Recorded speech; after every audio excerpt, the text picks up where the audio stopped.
Welcome to Idea to Investment, the podcast where we dig into the exciting world of entrepreneurship and investment. We tell the stories of the tech creators doing innovative work and the investors who back them up. Along the way, unveiling the fascinating journey from the birth of an idea to scoring crucial investment. We highlight the voices of entrepreneurs, showcasing their grit and creativity, all while gaining insights from the investors who believed in those dreams. Get ready to be inspired, stay informed, and stay tuned as we explore the awesome collision of ideas and investments. Idea to Investment is a production of Tech Alliance of Southwestern Ontario and is sponsored by TD Ferrera Wealth Advisory Group. My name is Karen Elliot, and I'm the CEO of Cinareo Solutions. My name is Julia Elvidge, and I'm the Chair and Co-Founder of SheBoot.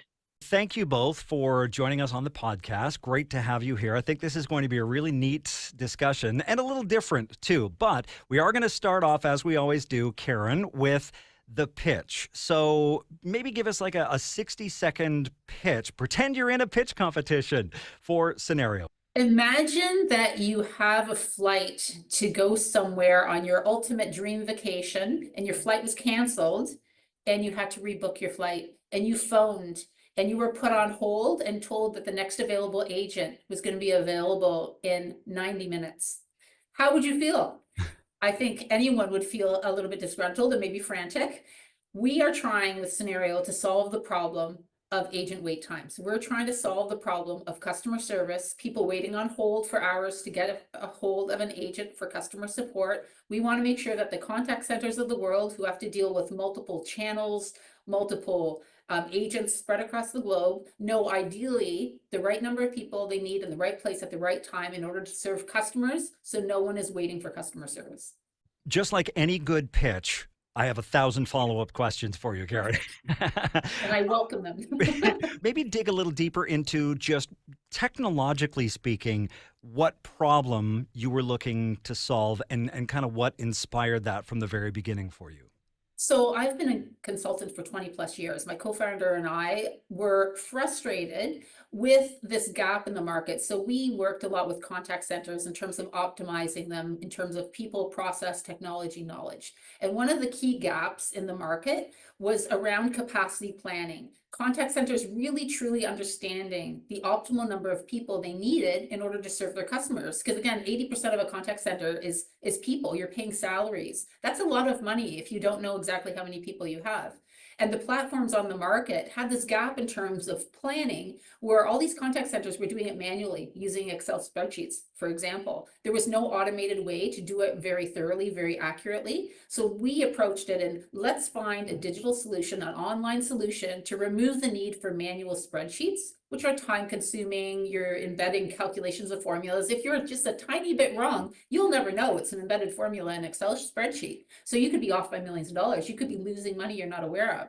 So our goal was to build a solution that would take all those industry best practices, build them into an online solution. So no one has to worry about incorrect formulas, guesswork, and build something online that a contact center could use without having to go down to manual spreadsheets. Wow. I mean, that sounds like a huge gap in the market that was just... It's been there for years. And just yawning to be filled, right? So, yes, exactly. Off the top, the reason I said that this episode might be a little different is because this isn't your standard founder-investor relationship. Karen, you went through SheBoot's boot camp. So, Julia, maybe tell us a little bit about SheBoot. Sure, absolutely. And Karen actually went through SheBoot and then won the grand prize as well, just to be clear. She's a rock star, and you've seen that already. So SheBoot is a program that's been running for about 5 years now. We are trying to help with the funding gap facing women entrepreneurs by increasing the number of women making and receiving investment. So we're working on both parts of that. This is huge in terms of helping founders get maybe what could be considered a lead investor at the beginning of their raise, and help them get in the doors with more. it's got three components. We've got a boot camp that is very busy for 6 weeks, with lots of education and pitch practices every week. Something our founders love and hate at the same time, as Karen Smile will say. Yes. But it's also 7 months of advisors, coaches, ghost boards to support the founder beyond that. And then it ends in a pitch competition for $300,000 worth of prize money that comes from 30 women angels each year. And Karen won our grand prize of $150,000 2 years ago. Karen, yeah, 2 years ago, yeah, 2023. 2023. Wow. Yeah, so Karen's just a wonderful example of why we do what we do, and went on to do additional raise, which is for us the most important part, that we're fueling the beginning of a much larger raise.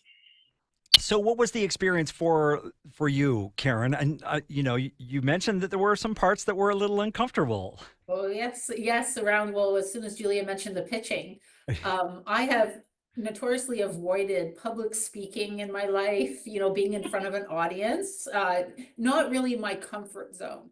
And what SheBoot did, which is hugely beneficial, was forcing you into the spotlight, forcing you to refine your pitch, forcing you to get comfortable, because you have to be comfortable when you're thrown into situations where it's like, okay, now 30 seconds, say something, like, sell your software to me, right? So it was a process, I should say, where you develop comfort as you go along. You get more confident in how you're speaking. You get to refine your message. You can make it tighter. I think we started with, building a 15-minute pitch, and then a 10-minute, and then an 8-minute, then a 5-minute. So eventually, you never imagined at the beginning being able to say everything you want to say in 15 minutes. At the end, you're saying it within 3 minutes. So that process of getting tighter and tighter with your messaging and becoming more eloquent and being able to convey that message to the right audience, how you speak to investors is different than you speak to customers. Just that whole piece of SheBoot. There's a lot more to SheBoot, but when we're talking about the pitch part, hugely beneficial, especially for someone like me that was never talking to an audience ever and avoiding it at all costs. And look at you now. Now you've got your pitch down. Now. You got it down to like 60 seconds, and you're doing a podcast, right? Yep, there you go. See, never could have imagined. So never, or I would have just run screaming for the hills instead of agreeing with Julia to do this. So there you go. Yes, that's true. Yeah. So I'm curious, Julia, is that a pretty common thing though from entrepreneurs and founders who are, they're passionate about their product, but at the same time, a little bit shy. Well, absolutely. There's not a lot of knowledge about the investment process. You don't learn it in university. You don't, some accelerators provide information, but we wanted, when we developed this, to be completely focused around investment readiness. We don't do everything. We're not trying to compete with other accelerators. We want to make sure that when founders are ready, women founders are ready for their investment round, that we can give them the education in terms of the terms, the way to talk to investors, the questions investors will ask you, how to respond to different negative questions versus positive questions. We're really trying to give a very well-rounded education around invested readiness and preparing them for just how to talk to investors and how to pitch to investors and how to respond to those questions. Yeah, that can be a tough one. And it occurs to me, Julia, too, that if we've got new founders watching us, this is probably a great opportunity for me to ask you, what is the recipe then for a great pitch? Oh my gosh. Maybe I should ask Karen to tell us that one. Yeah. I think you really do need to make sure that you describe the problem, and I'll talk about Karen and pitch at the beginning here. Is she really was very emotive, brought us to that point where we've been on trying to get customer service and really failed. There wasn't enough people on and available to us at the time. So long wait lines for getting the help we need. That is a beautiful way to start a pitch. But it has to go on to talk about why your solution is the best solution, and why this market is a market that they can have a real competitive advantage, and that it's a huge market, and then most importantly that they are the right people to solve this problem. So those are some of the key components that we love to see and on a regular basis. One of the things, Karen, that I noticed from your pitch, even just the 60-second version you did for us today, is how right off the top you make it relatable and personable. You know, you talk about something that, I mean, who hasn't had a flight delayed or canceled on them, right? And you want to talk, or any scenario where you need to talk to somebody from customer service. I'm assuming that was with intent, correct? Yes, so very much with intent. And that's what we kind of learned within the process too. What you want to really do is get a hook or engage with your end audience. Because again, I love my software, you know, like any founder does. I love what I've built. That doesn't mean other people are going to love what I built. I could wax eloquent about all the wonderful features and functionalities, and that's all good. And granted, that's probably how I started in my pitch journey about, oh my God, our software is amazing because it does X, Y, Z. But unless you appeal to someone at more of a human level or an emotional level, which I learned, because as soon as you get them to think about a challenge or a frustration or a pain point, and they go, oh my God, I feel that way too. You've developed this kind of connection with them where they can relate to you, where they say, you know what, I understand, I have that same pain. And suddenly you have them hooked. And it's like, I need to learn more. I need to know how I can solve my own pain, because it's no longer just mine. I've made it a group pain that we all share. Beautiful. So Karen, I mean, obviously SheBoot provides so much in the form of resources for you. Aside from the pitch competition, I mean, you've got all that support, the coaching, the interactive workshops. What would you say? What was the most valuable takeaway from that support system for you? Well, the most valuable, so many valuable things. I would say that when I started SheBoot, I didn't know anything about fundraising. Again, I've been a consultant for 20 years. I sold services. You know, I worked with different organizations from a service capacity. Selling software is a whole different beast that I knew nothing about. You know, like how to market software. I'm selling, you know, a product and not a service. You know, the legal implications behind it, the IP implications behind it, finances, like all of this, I was really, you know, a neophyte, like I knew nothing, right? So SheBoot provided me with, you know, an environment not only to learn about it, but I think being able to learn about it with other people. So there's a group of great women that are trying to learn the same thing at the same time, at the same point in their journey.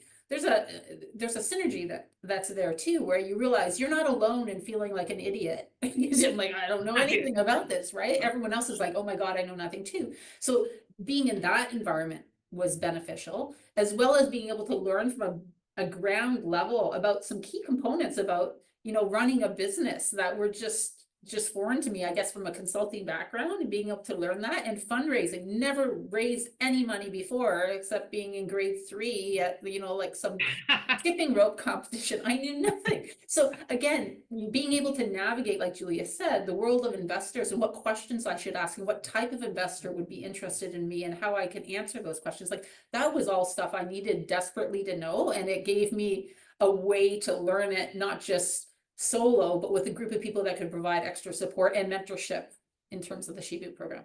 Yeah, and clearly, I mean, being a part of this community shows you I'm definitely not alone. I have, you know, a bunch of like-minded people who are going through the same things. So Julia, then from your perspective, what are the key performance indicators that you and your team look for in those founders to make sure they're a good fit for that community? And do you ever come across someone you're like, you know, you're probably not a good fit for this? Well, there's a bunch of different components. If I said somebody wasn't a good fit for this, if I just came across them, it's because I thought they weren't coachable.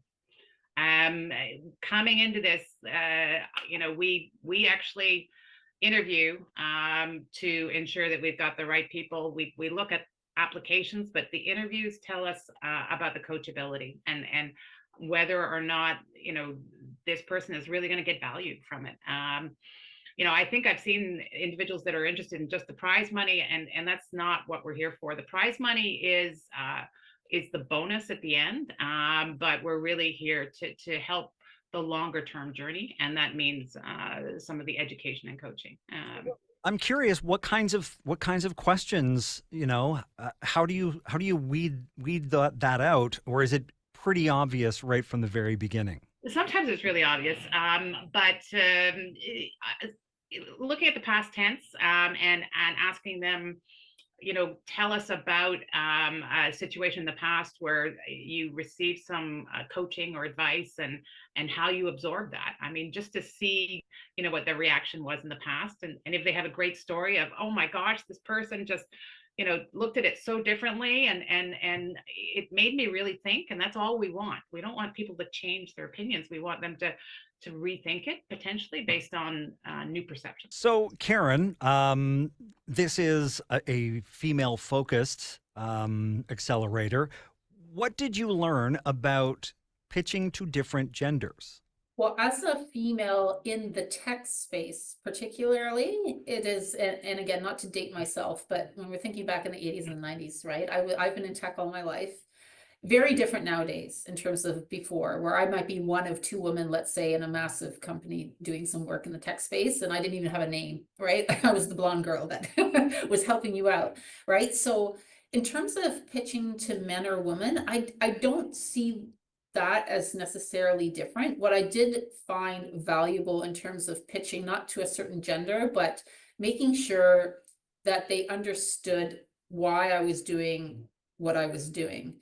And that didn't come down to a gender difference. That came more for their background and what they understood about the industry. Because again, I'm in a very niche industry, and being contact center, and the industry itself is being niche, and being a female in tech, but being able to eloquently make the investor understand what problem I was solving and why I was solving it was really not gender specific. It was really trying to get that message across in a way that was understandable, even for someone that didn't have that as their background. I found that as my main challenge. Julia, I guess kind of the same question. Is there, I mean, do you need to teach female founders how to present and how to pitch differently to a group of men versus a group of women? I'd say yes. My experience a little bit too is I come out of the tech world. So yeah, 35 years ago, I was in a very male dominated semiconductor chip manufacturing kind of world. And so I was used to kind of male dominated conferences, everything. But when I joined my first angel group, which is Capital Angel Network, I was a little surprised to go back to a male-dominated area. Right, I was the third woman to join out of a group of about 50 members, and there were some meetings where I would be the only woman in the room, and it just surprised me a lot, which is what really brought about the desire to create SheBoot and get more women founders in front of investors. But yes, I mean, it is, there is a practices in the past where women get asked slightly different questions. Men get asked questions about how big can you make it? And women get asked questions about how do you reduce risk? And so it's a bit of a sometimes more of a negative question. And we actually go through and practice trying to turn that question upside down and saying, hey, yeah, there is risk, but the potential is so high. This is why we're doing this, is to make sure that we can grow this company to the levels that we think it will get to. So it's practice. We, in our pitch practice, we are a women-led program, but the only instance in which men get involved is pitch practices. So the Capital Angel Network group is extremely supportive, and we get lots of volunteers from the male investors to get involved, and they love it. They absolutely love it. So it's to just make sure that we get the practice time with both genders. Now, Julia, this seems like such a great initiative, and such a well thought out package. Usually I'm asking, the founder, the entrepreneur about growth, but is there plans for more iterations of SheBoot? Like, it just seems like such a great idea that there should be more of this. We're always thinking. I mean, we just to clarify too, we are a national program, so we are looking for and opening up applications soon for our September October cohort. And April 1st, sheboot.ca, you can go and apply. And right now, yes, we're only doing it once a year, but we'd love to sort of double that up and do it twice a year. There's a fair bit of effort involved, and we need the funding to do that level of growth. It's a hard environment right now for DEI funding. So if you know anybody, let me know. Okay. Karen's like, amen, sister. Right? Like, you've gone through this process, Karen, received this investment, and I'm assuming more investments following that. Yes. How has that impacted Cinareo's growth? Oh, has had a huge impact. So Cinareo won the competition again in November, like 2023. And that really launched us. That's when we went full out fundraising. So using the SheBoot experience and the win to really launch our fundraising campaign. Because again, the visibility was there, like the connections were there. Let's start. So we ended up doing a raise, and we raised $1 million by May of the following year. So within 6 months, we had $1 million, which again helped fund. I had myself and my co-founder at the time. We really were bootstrapping our business and getting loans and stuff to get it going. That really was the catalyst of, okay, now we can start expanding our team. Now we can hire a marketer, we can hire a salesperson, right? From a growth, not from just a product perspective, but from a people perspective and an operational perspective. Let us grow the team and then expand into more of a broader market in terms of marketing and brand awareness, which was hugely beneficial. All right, so now it's your turn. Where do you grow? What is next for Cinareo? Oh my God. Right now we're in the process of not only expanding our team, but also expanding partnerships. So from a software perspective, contact center software perspective, we are developing partnerships, not just with resellers, but other workforce management platforms. So again, like I said, we fill a gap in the market that, there's no one filling that gap right now. We want to partner with the platforms and the solutions already on the market and say, hey, we're not trying to replace you. We're trying to make you better, and build those partnerships agreements with them. And we have one now with Genesis Cloud, and we're building some others. So really developing those relationships, integrating into those platforms. So any organizations or contact centers that are using a platform don't have to, go outside that platform to acquire us. We're already integrated in there, and we're trying to create more of a seamless user experience. So that's kind of where our trajectory is taking us. Exciting stuff. Well, and I think there's probably, entrepreneurs and founders looking at this going, wow, I mean, SheBoot clearly launched you. I mean, 6 months after SheBoot, you have $1 million in investment. Julia, let's talk then about, some of those people who are starting out. You said April 1st, applications open. Maybe take us through a little bit of the application process. What do we have to have in our pocket ready to go if we are going to apply for this? Yeah, great question. We're looking for women-led companies, and when we say women-led, we're looking for companies that women have a 33% ownership of at a minimum. So we're not forcing the majority-owned number there, but we want to make sure the women themselves are decision makers.